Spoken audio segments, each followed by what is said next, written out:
आज हम बात करने जा रहे हैं 5 राज्यों में चल रहे विधानसभा चुनाव की और इन राज्यों में अलग अलग संस्थाओं द्वारा कराए जा रहे ओपिनियन पोल के रिजल्ट की। जी हां, अधिकांश सर्वे एजेंसी और टीवी चैनलों ने इन 5 राज्यों में से लगभग 3 राज्यों में बीजेपी को जीतता हुआ दिखाने की कोशिश की है। जीतने वाले राज्यों के नाम में छत्तीसगढ़, मध्य प्रदेश और मिजोरम के बारे में कहा जा रहा है कि यहां से बीजेपी जीतकर सत्ता में आ सकती है, जबकि तेलंगाना की वर्तमान सरकार टीआरएस सत्ता में वापसी कर सकती है और राजस्थान की भाजपा सरकार की मुखिया वसुंधरा राजे सिंधिया को कुर्सी गंवानी पड़ सकती है और यहां कांग्रेस को बहुमत मिल सकता है। अब अगर हम विस्तार से जानने की कोशिश करें तो सबसे पहले मध्य प्रदेश की हालत इतनी गंभीर है कि यहां से भाजपा जीत जाए ये किसी के गले नहीं उतर रही, क्योंकि यहां अगर हम विकास की बात करें तो सड़कें आधी अधूरी बनी हुई है, टॉयलेट जरूर हर किसी के घर में बन गए हैं, भ्रष्टाचार चरम सीमा पर है, पिछले वर्षों किसानों के ऊपर चलाए गए गोली कांड लोग अभी भूल नहीं पाए हैं, व्यापम घोटाले के सभी गवाहों को चुन चुनकर स्वर्ग भेज दिया गया और इन सब से अलग सुप्रीम कोर्ट द्वारा SC/ST एक्ट में सुधार करने के बाद मोदी सरकार द्वारा विशेष अध्यादेश के जरिए दलित एक्ट का दुरुपयोग कर फॉरवर्ड क्लास पर थोपा गया, जिससे यहाँ के उच्च वर्ग के लोग भी नाराज चल रहे हैं। जबकि दलित और पिछड़ों की अगर हम बात करें तो वो तो पहले से ही बीजेपी से खफा हैं, जिन्हें खुश करने के लिए SC/ST एक्ट में बदलाव तो किए गए, लेकिन इसका फायदा बीजेपी को कितना मिलेगा इस पर गंभीरता से सोचने की बात है। और अगर वाकई में इसका फायदा बीजेपी को मिलती है तब तो विधानसभा के 230 सीटों में से हो सकता है कि बीजेपी को 200 सीटें मिल जाएं, लेकिन दलितों के रुख को देखते हुए ऐसा लग नहीं रहा। फिर भी सर्वे एजेंसी ने अगर कुछ सर्वे किया है, उनके तथ्य अगर स्पष्ट हैं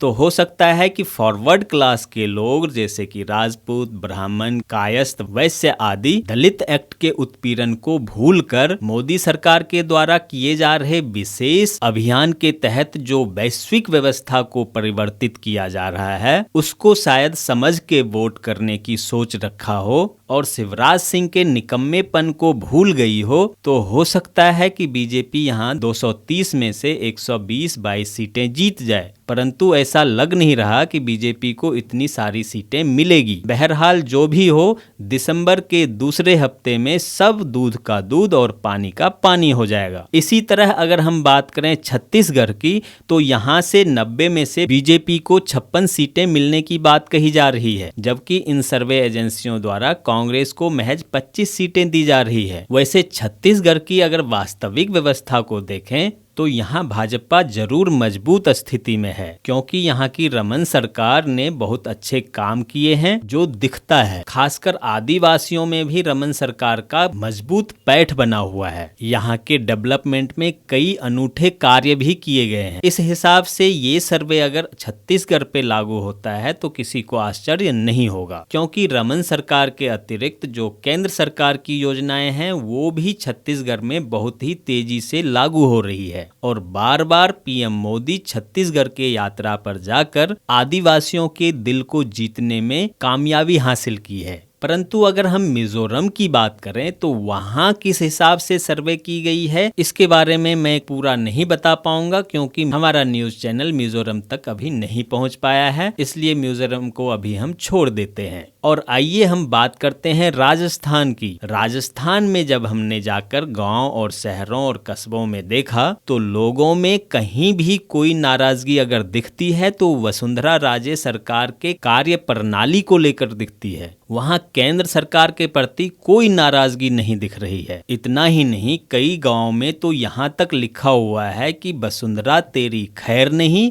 और मोदी से है बैर नहीं, अर्थात मोदी सरकार से किसी को कोई दिक्कत नहीं है, लेकिन वसुंधरा राजे को सबक सिखाने के लिए वहां के राजपूत लोग सामने आ रहे हैं और राजघराना के लोग भी वसुंधरा राजे का विरोध खुलकर करने लगे हैं। परंतु कहा जा रहा है कि अमित शाह द्वारा कुछ नए समीकरण तैयार किए जा रहे हैं और जो लोग नाराज चल रहे हैं उन्हें मनाने की कोशिश की जा रही है। और उनका यह कोशिश 200 सीटों वाले राजस्थान विधानसभा में क्या बीजेपी को 110 सीटें दिला सकेगी, जो सर्वे दिखा रहा है। अभी तो ऐसा कह पाना बहुत जल्दबाजी होगी, क्योंकि आज के डेट में अगर वहां पे मतदान हो तो बीजेपी का हारना बिल्कुल तय है। हाँ, अभी मोदी का प्रचार अभियान शुरू नहीं हुआ है और हो सकता है कि जो लोग ये नारे लगा रहे हैं कि वसुंधरा तेरी खैर नहीं और मोदी से है बैर नहीं, तो मोदी अपने भाषण के जरिए लोगों को ये शायद समझा दें कि भाई वसुंधरा को नहीं, आप मुझे वोट दीजिए।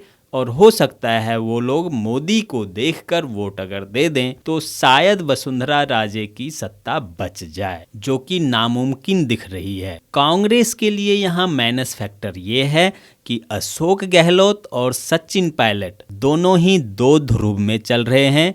अशोक गहलोत के समर्थक चाहते हैं अशोक गहलोत मुख्यमंत्री बने और सचिन पायलट चाहते हैं कि वो खुद मुख्यमंत्री बने। घोषणा किसी की नहीं की गई है, लोगों को गलफत में रखा गया है। अगर इसी गलफत में रह के लोग वोट करते हैं तो हो सकता है कांग्रेस को फायदा मिले, लेकिन जो लोग समझदार हैं वो समझदारी के साथ हो सकता है कि कांग्रेस के इस चाल को समझ जाए और वो वापस बीजेपी को ही समर्थन कर दे। ऐसे में कांग्रेस का सत्ता वापसी 50-50 चांस लग रहा है।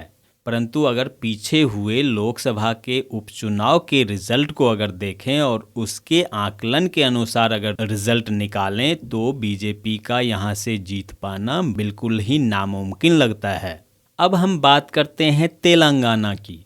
तेलंगाना के बारे में कहा जा रहा है कि टीआरएस का वहाँ कोई तोड़ नहीं है।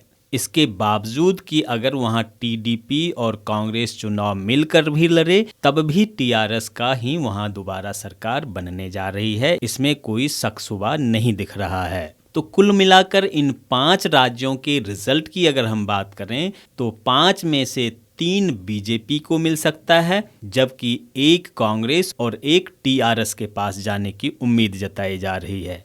ऐसे में बहुमत की बात करें तो 3+2 को भी अगर हम कर दें तब भी बीजेपी के पास बहुमत का आंकड़ा साफ दिख रहा है। और क्या सर्वे के हिसाब से इन आंकड़ों को देखकर हम ये कह सकते हैं कि मोदी लहर आज भी बरकरार है। अगर इन 5 राज्यों में से 3 राज्यों में बीजेपी की सरकार बनती है तो लोकसभा चुनाव में मोदी को हराने वाला कोई नहीं होगा। यही वजह है कि कांग्रेस और तमाम विपक्षी पार्टियां जी जान से इन विधानसभा चुनाव में लगी हुई है ताकि मोदी का मिशन रोका जा सके। आपको ये सर्वे कैसा लगा आप हमें कमेंट करके जरूर बताएं। अगर अच्छा लगा हो तो ज़्यादा से ज़्यादा लाइक करें, कमेंट करें और हमारे चैनल को सब्सक्राइब कर लें। और सब्सक्राइब बटन के साथ में जो नोटिफिकेशन बेल है, घंटी है, उसे भी दबा दें ताकि देश और दुनिया के तमाम खबरों से आप रह सकें अपडेट।